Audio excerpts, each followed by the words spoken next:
Hello friends, ഇന്ന് നമുക്ക് നല്ലൊരു മാങ്ങ ചമ്മന്തി ഉണ്ടാക്കിയാലോ. അപ്പോൾ അതിനായിട്ട് ഞാനിപ്പോൾ ഒരു മാങ്ങയുടെ പകുതി ഭാഗം എടുത്തിട്ടുണ്ട്. ഏകദേശം ഒരു 40 ഗ്രാം. അത് നമുക്ക് ചെറുതാക്കി അരിഞ്ഞിട്ട് ഒരു മിക്സിയുടെ ജാറിലേക്ക് ഇട്ട് കൊടുക്കാം.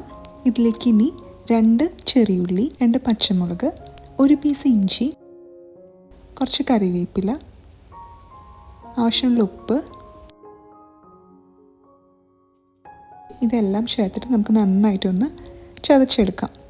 മിക്സിയുടെ പൾസ് ബട്ടണിലിട്ട് ഒന്ന് ക്രഷ് ചെയ്താൽ മതി കേട്ടോ. ഇതിലേക്ക് നമുക്ക് 1 കപ്പ് തേങ്ങ ചെരുകിയത് ചേർത്ത് കൊടുക്കാം.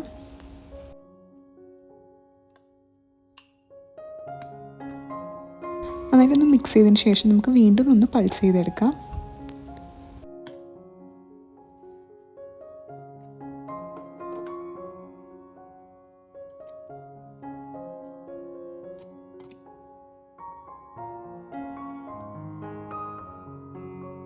ഇപ്പോൾ ഇവിടെ റെഡി ആയിട്ടുണ്ട്. നല്ല ടേസ്റ്റാണ് കേട്ടോ ഈ മാങ്ങ ചമ്മന്തി. ചോറിൻ്റെ കൂടെ കഴിക്കാനും പിന്നെ കഞ്ഞിയുടെ കൂടെ കഴിക്കാനൊക്കെ അടിപൊളിയാണ്. എന്തായാലും എല്ലാവരും ഒന്ന് ട്രൈ ചെയ്ത് നോക്കണേ. ട്രൈ ചെയ്ത് നോക്കിയിട്ട് ഇഷ്ടമാണെങ്കിൽ നമ്മുടെ ചാനൽ സബ്സ്ക്രൈബ് ചെയ്യാനും മറക്കരുത് കേട്ടോ. Thank you for watching. By.